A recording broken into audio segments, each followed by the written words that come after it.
Welcome back. And today we're going to talk about the Redfin report that talks about how the housing market recovery is stalling as mortgage rates jump. Now, if you're a data junkie like me and you want to get a copy of this full report, in the description of this video, we're going to provide the link so you can knock yourself out. So with that being said, let's jump right in. So in the article we've got here from Redfin, it's talking about how many would-be home buyers are sitting on the sidelines as mortgage rates ascend towards 7%. Yes, we already saw that happen in 2022, where rates actually went past 7%, reaching 7.5%. And then we saw them go below 6%. And then now in 2023, we're seeing them inch back up towards 7 with an average of about 6.75%. So naturally, when this happens, you see many would-be home buyers get discouraged and just really back off, which is why in this report, they talk about how the mortgage purchase applications have dropped by 6%. Now, one thing that I always want to point out, whenever we see this drop, it's for a couple of reasons. One, we're in the beginning of the year and the real estate business is a cyclical business. So always the first part of the year is going to be a little bit slower in sales versus the rest of the year. But then again, you add this increase in interest rates, so then you see an even bigger slowdown. However, one thing that I also want to point out to many would-be home buyers is the rates are what the rates are, but it doesn't necessarily mean that you're going to end up with a 7% interest rate. And then depending on the market that you live in, for example, I'm here in Reno, Nevada, which is Washoe County, we're seeing some pretty amazing negotiations. And these are some of the things that would-be home buyers are not aware of.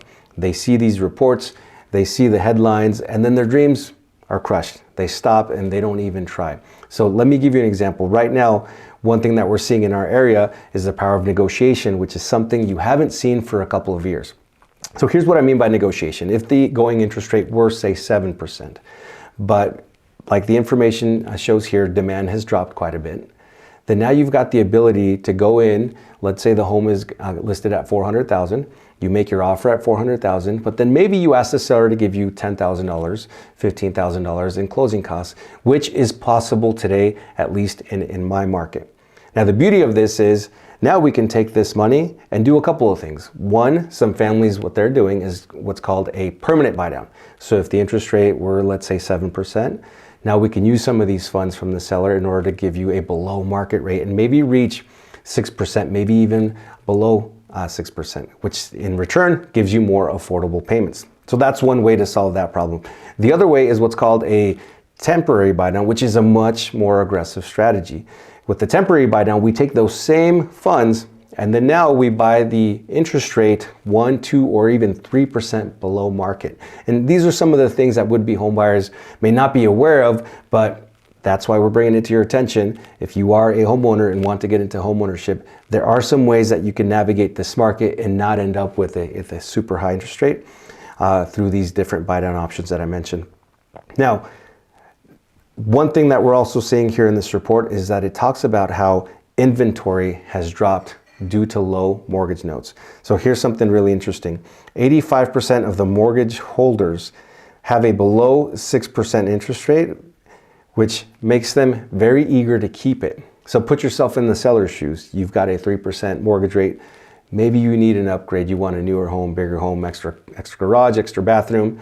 And there is that home out there, but you're really thinking twice because you've got a 3% rate and you're worried about what the payment may look like going into a 6 or 7% mortgage.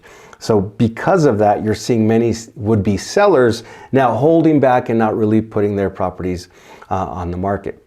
But the same thing goes for sellers, right? Depending on where you live, when you sell, you help out a home buyer, but then when you buy, you can also do a similar negotiation so that you end up with a lower below market mortgage rate. So now what's going on with these interest rates? Why are they rising?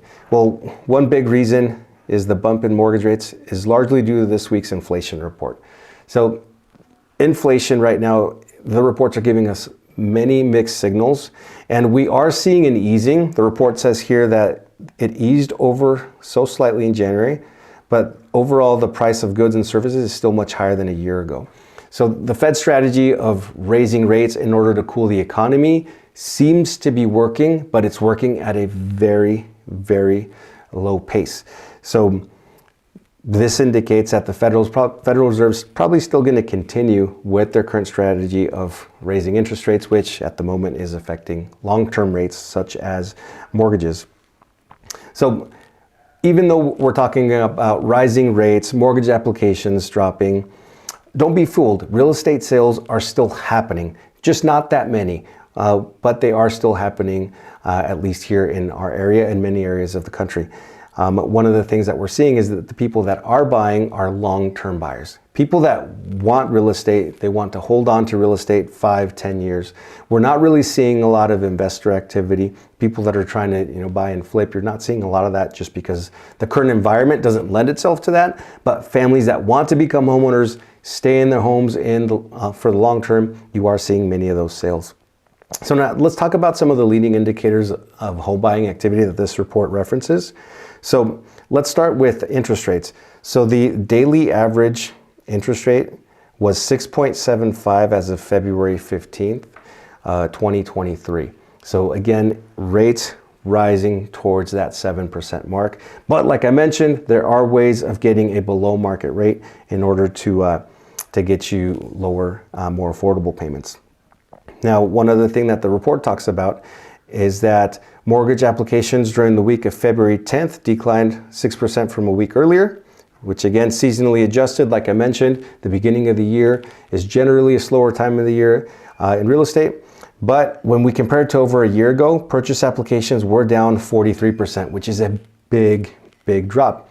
But not very surprising because a year ago, interest rates were a lot lower. So in that market, you had cheaper access to capital, right? Now you can secure maybe a 3%, 3.5% mortgage rate.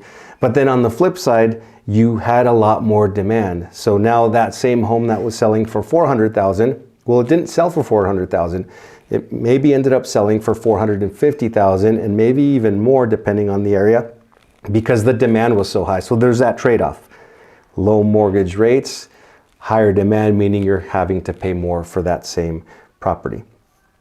Now, another interesting thing that the report talks about is Google searches, which is something that many companies track and monitor. So Google searches for the word homes for sale were up about 35% from November low during the week ending February 11th, but down 24% from a year earlier. So you're seeing less and less people going on to Google researching real estate. And again, it connects back with interest rates. I think the headlines in the news about rising interest rates are discouraging many would-be home buyers to even attempt.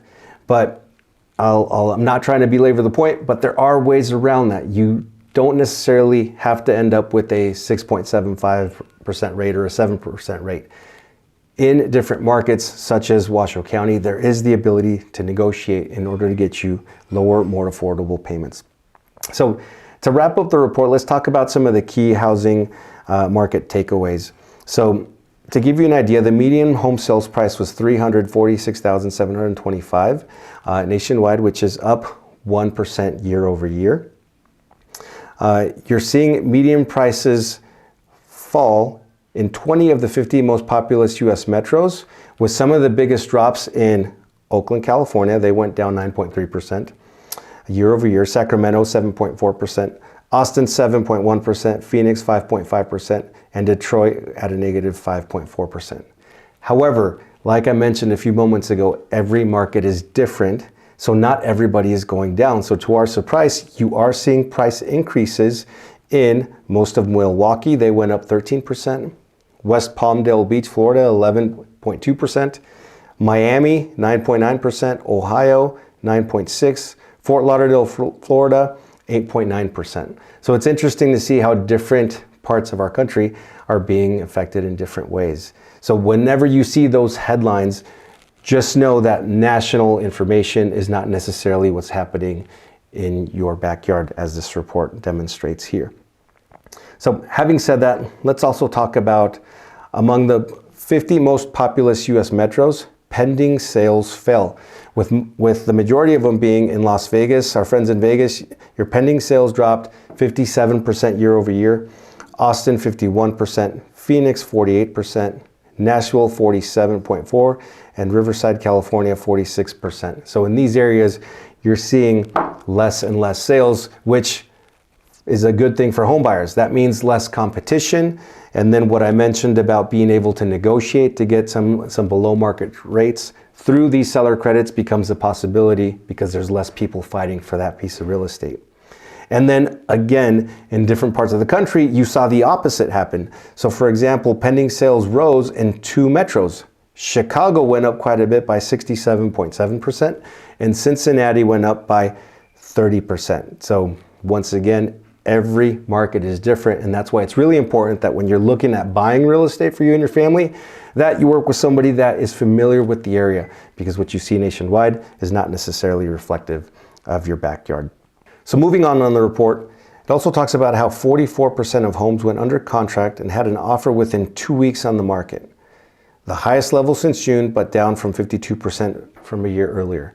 So like I mentioned a few moments ago, real estate is still selling, and 44% of homes nationwide got into contract within the first couple of weeks. So the homeownership dream is still alive and well. It has slowed down, but you're still seeing people believing in real estate and buying real estate.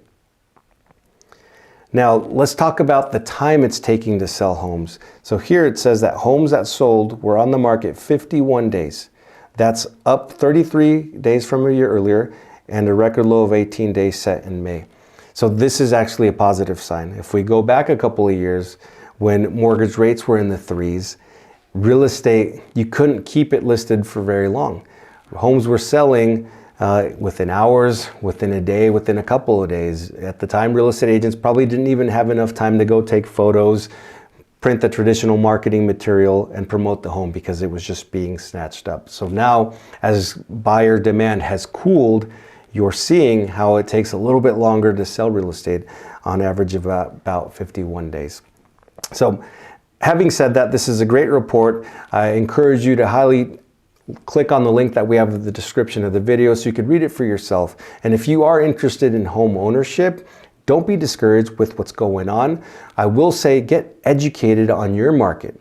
And this is something that I'm really excited about. I'm getting more and more calls and questions and emails and even consultations with people that are looking to buy maybe in the next 6 months, maybe in the next year, which is a great thing because now you're planning, you're getting to know your market, you're getting to know your area. That way you can make the best decision for you and your family. And like always, if you have any questions, please feel free to give us a call. Give us a thumbs up, give us a comment, and don't forget to subscribe. Until next time.